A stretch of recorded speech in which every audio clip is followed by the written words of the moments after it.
नमस्कार, स्वागत है आप सभी का। एडेड जूनियर शिक्षक भर्ती को लेकर के आज अच्छी खबर मिल रही है और हमारे साथियों के माध्यम से अधिकारियों से मुलाकात संपन्न हो चुकी है। आज लखनऊ एससीईआरटी में डीजी सर से और निदेशक मैम से मुलाकात हुई है। साथ ही साथ सचिवालय में प्रमुख सचिव सर से मुलाकात के लिए भी हमारे कुछ भाई गए हुए थे। सभी जगह से जो कुछ भी अपडेट प्राप्त हो रही है, कुल मिलाकर के जूनियर एडेड शिक्षक भर्ती के लिए अच्छी खबर है। कुछ समय पहले हमने आप सभी को 2 केसेस दिखाए थे। एक केसेस हमने दिखाया था जो जिस जिस केस की वजह से आज भर्ती में स्टे लगा हुआ है, और एक दूसरा केस हमने आप सभी को दिखाया था जो मैनेजमेंट वालों की तरफ से कोर्ट में केस किया गया था। तो उस समय आप सभी लोग कह रहे थे कि ये सब केसेस आप क्यों दिखाते हो, इनका क्या मतलब है। हमने उस समय भी कहा था कि ये सभी केसेज अपने आप में महत्वपूर्ण है। किसी भी केस को या किसी भी जो कोर्ट में प्रकरण होता है, उसका भविष्य में क्या प्रभाव पड़ सकता है भर्ती में, कुछ भी नहीं कहा जा सकता है।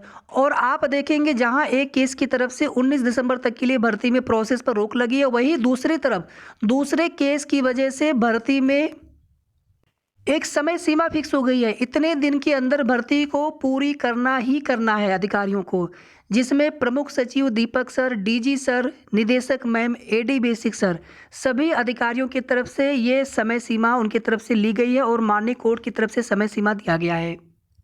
और एक अच्छी बात यहाँ पर यह भी है कि अभी जो रोक लगी है भर्ती में, उसमें सभी केस एक बेंच में आ गए हैं। तो एक काउंटर लगाया जाएगा, मास्टर काउंटर, और सभी के लिए हो जाएगा, सभी केसेज के लिए हो जाएगा। तो सबसे पहले तो हमारे उन सभी साथियों का, हमारे उन सभी भाइयों का हृदय से धन्यवाद है। और आपके द्वारा दी गई जानकारी से सबको कितनी खुशी मिलती है, कितनी सबको मानसिक पीड़ा से मुक्ति मिलती है। नहीं तो सब लोग परेशान रहते हैं कि आखिर भर्ती में क्या होना है, क्या नहीं होना है। अब यहाँ पर देखिए, जो अभी 19 दिसंबर तक जो रोक लगी है कोर्ट में मैटर है, उसमें आप देखेंगे तो ज़्यादातर मामले उसमें 2 गोला वाला है। यानी एक आपने सब्जेक्ट वाला गोला भरा, दूसरा आपने हिंदी वाला गोला भर दिया, आपने खुरच दिया, आपने थोड़ा सा गोला भरा है। गलती हुई है वहाँ पर, लेकिन वहाँ पर वो कोर्ट में केस उन्होंने किया है, याची बने हैं। यहाँ पर देखिए, हम लोग उनके खिलाफ नहीं हैं, क्योंकि वहाँ पर कुछ गलती, कुछ मिस्टेक होने की वजह से उनका वहाँ पर रिजल्ट रोका गया है। लेकिन अब उन केसेज में कोर्ट ऑर्डर की तरफ से भर्ती प्रोसेस अगर रुकती है, तो कहीं ना कहीं यहाँ पर शेष अभ्यर्थियों के लिए बड़ी ही मानसिक पीड़ादायक स्थिति हो गई है। ऑलरेडी इतना समय, इतना इंतजार हो चुका है भर्ती में। तो यहाँ पर आप सभी को बता दें कि बेसिक विभाग के अधिकारियों के द्वारा 45 दिन में भर्ती पूरी करा लेंगे, ऐसा माननीय कोर्ट में काउंटर लगाया गया है, जवाबी हलफनामा लगाया गया है, जो मैनेजमेंट की याचिका है, जिसको हमने आपको बहुत पहले दिखाया था, जिस पर सुनवाई हुई थी। और फिलहाल में यहाँ पर 45 दिन की समय सीमा है। 45 दिन के अंदर अंदर ये भर्ती पूरी करा लेनी है अधिकारियों को। आज डीजी सर से भी लगभग 1 मिनट की बात हुई, निदेशक मैम से भी लगभग 8 से 10 मिनट की बातचीत हुई। इसके बाद सचिवालय में भी कुछ साथी हमारे मिलने के लिए गए हुए थे, जहाँ पर पास बनवाना पड़ता है, उसके बाद भी मिलने के लिए जाते हैं। वर्तमान में आप देखेंगे विधानसभा का सत्र भी चल रहा है, इस वजह से भी कुछ अधिकारी थोड़ा सा व्यस्त रहते हैं।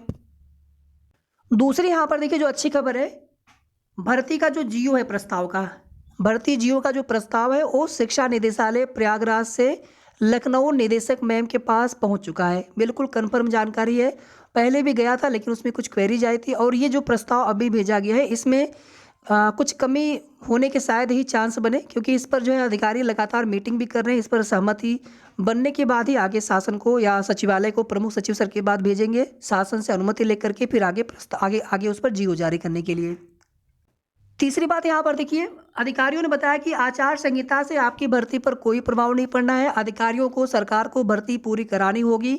आचार संहिता ये पुरानी भर्ती है, आचार संहिता में अगर दिक्कतें हो, अगर उनको लगेंगी, आचार संहिता का अगर उल्लंघन होता है, तो वहाँ पर निर्वाचन आयोग से अनुमति ले ली जाती है, उसमें मिल जाती है। कोई नई भर्ती प्रक्रिया हो, कोई नया समारोह हो, उसमें दिक्कतें आती हैं। लेकिन जो पुरानी भर्ती प्रक्रिया, चूंकि आप देखेंगे इसमें कोर्ट में काउंटर भी लगा दिया गया है, माननीय कोर्ट की तरफ से समय सीमा भी दे दी गई। जैसे आप टीजीटी बीजीटी भर्ती देखेंगे, जहाँ पर समय सीमा दे दिया गया था, उस भर्ती को माध्यमिक शिक्षा सेवा चयन बोर्ड ने रिकॉर्ड समय में पूरा करा लिया था। नहीं तो बाकी भर्तियों का हाल आप देख लीजिए। और अभी जो उसके बाद एक भर्ती का नोटिफिकेशन आया, उसमें भी एग्जाम डेट डिसाइड नहीं हो सका है। तो जहाँ पर कोर्ट ने अगर समय सीमा दी थी, तो वहाँ पर अधिकारी हर हाल में भर्ती को उस समय सीमा के अंदर पूरी करा लेते हैं। मैनेजमेंट का यही कहना था कि सर 2019 से ही, या जब नियमावली में संशोधन हुआ था दिसंबर में, तो 2019 से ही भर्तियां रुकी पड़ी हैं और विद्यालयों में शिक्षक नहीं है, तो इससे जो है शिक्षण प्रक्रिया बाधित हो रही है। और इसी को लेकर के लंबे समय तक जो है कोर्ट में केस चल रहा था। फाइनली जो है अधिकारियों ने जो एक समय सीमा वहाँ पर दी गई है माननीय कोर्ट की तरफ से, उस समय सीमा में भर्ती पूरी करा लेने के लिए उन लोगों ने बोला हुआ है और उसी को लेकर के काउंटर लगा दिया गया है। अब यहाँ पर देखिए भर्ती का जीओ कब तक आ सकता है? सवाल यही होगा आप सभी का और हमारा भी यही सवाल है कि भर्ती का जीओ कब तक आ सकता है? फिलहाल में भर्ती का जीओ 18 दिसंबर तक नहीं आ सकता है, नहीं आ पाएगा क्योंकि कोर्ट से रोक है। लेकिन 19 दिसंबर को जारी हो सकता है। 19 दिसंबर को मामला कोर्ट में निस्तारित करवाते हुए वहाँ से स्टे या रोक हटवाते हुए वहाँ पर एक मास्टर काउंटर लगा दिया जाएगा। जितने भी मामले हैं, जितने भी केसेज मंच में हैं, सभी केसेज पर। बाकी जो 21 तारीख को प्रत्यावेदन वाला मामला है उसमें भी जवाब लगा दिया जाएगा। और जो डबल गोला वाला मामला है उसमें सभी को पता है कि उसमें जो अभ्यर्थियों की गलती है इंस्ट्रक्शन के अनुसार, तो वहाँ पर भी जवाब लगा दिया जाएगा अधिकारियों के माध्यम से, सरकारी अधिवक्ता के द्वारा। तो कुल मिलाकर के 19 दिसंबर को या 19 दिसंबर के बाद कभी भी भर्ती का जीओ 100% जारी हो जाना है। 19 दिसंबर से पहले भर्ती का जीओ नहीं आ पाएगा। और जनवरी के सेकेंड वीक में नियुक्ति पत्र वितरण भी हो जाएंगे। यानी आज से लेकर के मिड जनवरी तक, यानी जनवरी में जब तक चुनाव है तब तक आचार संहिता रहेगी और उसके बाद ही ज्वाइनिंग लेटर वितरण समारोह किए जा सकेंगे। हालांकि ज्वाइनिंग लेटर तो दिया जा सकता है लेकिन समारोह नहीं किया जा सकेगा। तो जहां तक हर भर्ती में आप देखेंगे कि माननीय मुख्यमंत्री जी के द्वारा पहले नियुक्ति पत्र वितरण समारोह ही किया जाता है, उसके बाद बाकी सबको ज्वाइनिंग लेटर वितरित किए जाते हैं। तो इस भर्ती में भी बिल्कुल वैसे ही होना है। तो जनवरी के सेकेंड वीक में या फिर हो सकता है थोड़ा बहुत और समय लगे, माननीय मुख्यमंत्री जी के जब कार्यक्रम निर्धारित हो जाएंगे, शासन से अनुमति मिल जाएगी, उसमें भी देखा जाता है कि कब सीएम योगी जी फ्री रहेंगे उस हिसाब से। तो कुल मिलाकर के चयन सूची या मेरिट का जो प्रकाशन है दिसंबर लास्ट तक देखने को मिलने वाला है। और चूंकि यहाँ पर भर्ती को 45 दिन में पूरा करा लेना है तो इस हिसाब से अब हमें आपको यहाँ पर बिल्कुल भी परेशान होने की आवश्यकता नहीं है। अधिकारी खुद जो है आचार संहिता में अनुमति लेनी होगी, अनुमति भी लेंगे। कोर्ट में जवाब लगाना है, जवाब भी लगाएंगे। कोर्ट से जो रोक लगी है वो रोक भी अपना हटवाएंगे। अब सारे जो कार्य हैं कोर्ट मैटर वाले, वो उनकी अपनी जिम्मेदारी है। और ये बात यहाँ पर हम नहीं, ये बात अधिकारियों ने स्वयं भी कहा है कि कोर्ट केस वाला मैटर जो है उसके लिए आप परेशान मत होइए, वो हमारा काम है, हम उसको करेंगे। तो जैसे यहाँ पर इतना इंतजार किया गया वैसे ही यहाँ पर कुल मिलाकर के 1.5 महीने का इंतजार और बचा है। और 1.5 महीने का इंतजार कहाँ से बचा है? कुल मिलाकर के 10 से 15 दिन का अधिकतम। 19 दिसंबर या 19 दिसंबर के बाद कभी भी भर्ती का जीओ आ जाना है।